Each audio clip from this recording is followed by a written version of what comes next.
Next is Harem Lodge, and it's basically about this girl Midori whose dad dies but leaves her engaged to this guy Tetsuya, who ends up living at this place called the Harem Lodge, where he lives with a cross-dresser, shoujo looking guy, and a yakuza looking guy who's actually really sweet. So it's basically the love story between Midori and Tetsuya. The art style was really cute and kind of reminded me of, what was it? Shoot. It kind of reminded me of something else that I had read and watched as a drama. If you remember from previous reviews, then there you go. So I gave that one a 9 out of 10.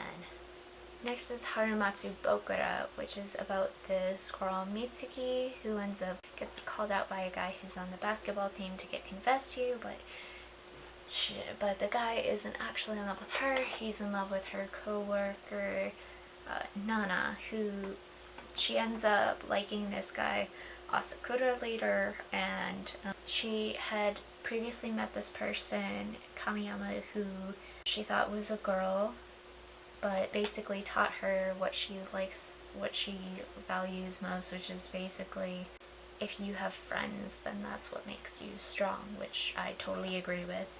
And I just really liked it. It was really cute. It's really cute and it's still ongoing, so yeah. But I'd give it an 8 out of 10. Next is Hana Bate no Iberico. It's this one shot about a thick, fat girl, whatever you want to call it. Girl who basically likes Rika. Yeah, Rika. She likes this guy, but she gets called an Iberico, which is basically like a pig.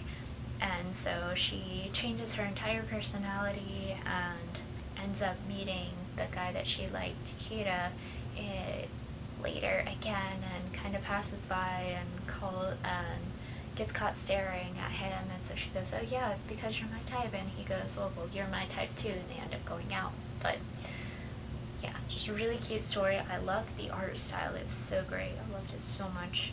I would give this a 9 out of 10. Next is Seifuku de Vanilla Kiss. It's basically about this girl, Coco, who likes this guy, what's his name? Banri? Yeah, Banri. But he's really seen as like a cold kind of person, and he's in like a special class, so he's like higher than everybody else and blah blah blah, but he's actually like not that bad of a person.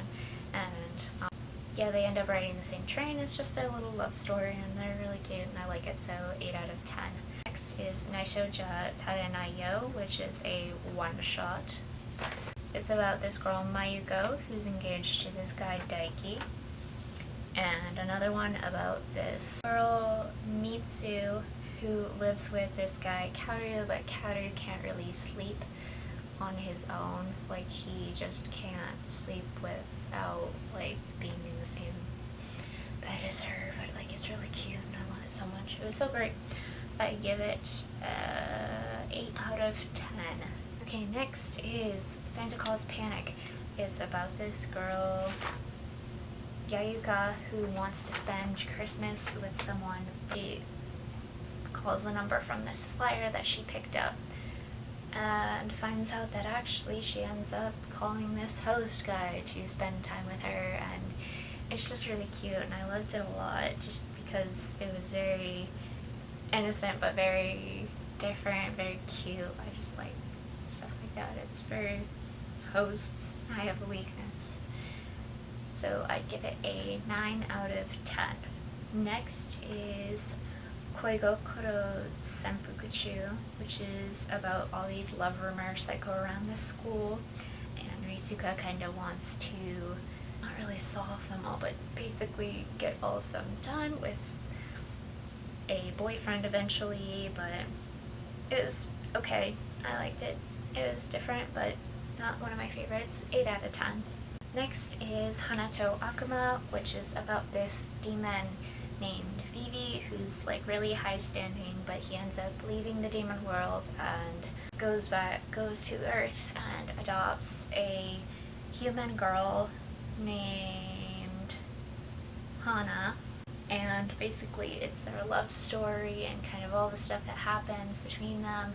But you know, it could seem sketchy because, you know, she is a kid, but he only really ends up liking her when she's turns into this different form because of something else that happens. So I can't really spoil that for you, but it's really cute and I really liked it. The art style was very unique, and I say that about a lot of them, but they have all these manga have all these different art styles that I just really like. So yeah.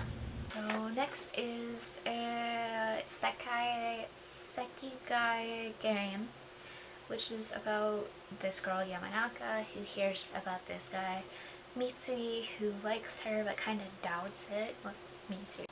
She kind of ends up getting to know him and starts kind of liking him back, like wondering if does he really like her. And it is a one shot, but it was really cute, really different, but also kind of cliche, so I gave it a 7 out of 10. Next is one that I haven't finished, but I'm still trying to get through. It's called Nijiro Days, which is about these 4 different guys. Hashibe and Natsuki, who ends up giving this girl, Kobayakawa, who is dressed as a Santa, a scarf, and finds out that she actually goes to his school and likes her, and she's really cute. This, I can't read that, let's call him Matsunaga. Basically, he's this popular guy, and I think he likes this girl, Mari, who actually really hates guys, and only likes Kobayakawa, who she calls Anna, or Anna, I don't know. It's only spelled that way. So this guy Katakura Keiichi, who's a sadist, and this guy Naoe Tsuyoshi, who is an otaku, and I'm finding it really hard to get through this series, so I give it a 7 out of 10. Done with the manga, so now we get to the anime. So the only 2 anime I got to watch in August was Dramatical Murder. Ooh, haha. If you don't know about Dramatical Murder, it's a yaoi game, but the manga is, not the manga, the anime is really not as yaoi. Not as much, not as heavy yaoi. No. But it's basically set in this futuristic setting where they have things like all mates that are robot animals that are basically your assistants. And there's this game called Rhyme. It's mainly about this guy, Aoba, who works at a junk shop and lives with his grandma, but then like people start to disappear out of the town and stuff like that, so he kind of ends up getting dragged into it because he ends up getting forced into this rhyme game and ends up having a completely different personality, and I thought it was okay. I was kind of expecting something completely different, so I thought it was okay. I gave it a 7 out of 10 only because like it was not what I thought it was going to be, and I thought it would kind of follow the game plot a little better, but it didn't really. I think the OVAs were the only thing that people said stayed true to what it actually was, and the OVA, oh my gosh, that was dark, and oh, I'm glad the anime did not turn out like that. So next is Diabolik Lovers. It's basically about this girl Yui and her dad, who might not be her dad, I don't know. It's basically about her, and she ends up moving into this house for like who knows what reason, to move in with these 6 vampire brothers who all have different moms. Each episode kind of focuses on an individual guy. The series itself is kind of graphic and disturbing, and I thought it seemed a little intense. Other people have kind of described it as sketchy, but sketchy. Each episode is like 14 minutes, and I ended up finishing this series actually really quickly. I remember I was packing for Otakon actually, and or was I packing for college? I don't know, I was packing for something, and I was just like, I just remember going, I need to watch something as I do this, and I was like, I haven't seen Diabolik Lovers, it's one of the things on my list to watch, so I ended up watching it, and I was shocked by what I ended up finding, and it has good animation, but there's no real plot to it, and I thought basically the way these guys treated Yui was horrible, and I was constantly going, I hate you, and you, and you, and you, and I thought I would like you, but no, I hate you too. And just like, oh my gosh, everything, so many things about this show annoyed me, like the way the guys treated Yui, the way that Yui was like, oh no, don't suck my blood, and then for the sake of getting this thing done, I'm just gonna go ahead and film this on my phone, so I'm really sorry for the change of quality and all that stuff, and, you know, distance and stuff like that, but I just need to get through this because it is pretty much 1 in the morning. I have an 8 a.m. class tomorrow and I really want to get this done.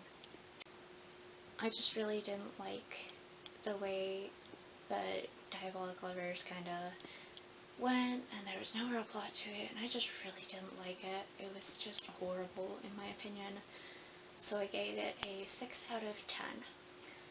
Now, it really shocked me the other day when I was looking through a site that I watch anime on, animeshow.tv, and I was looking at through like the episodes go through they have a side thing where they have like all the list of new episodes of anime that are currently airing, and I was very shocked when I saw that there was a second season of Diabolik Lovers now out that has just now started. I might watch it for the sake of watching it, but I also might not watch it because it was so bad. I might watch it to see if maybe the second season will be better, but, you know, I just don't have good thoughts going into it, so I'll probably watch it, see what happens. If it's still bad, I'll let you know it's still bad. So yeah, that is it for this. So I hope you guys have enjoyed the July and August AniManga reviews. If you guys have any anime or manga recommendations, go ahead and leave them in the comments, and I will give them a look, and I will talk to you guys pretty soon, I hope. This video is coming a lot later than I expected it would, so I will see you guys for Amaya's and manga reviews for September. Bye!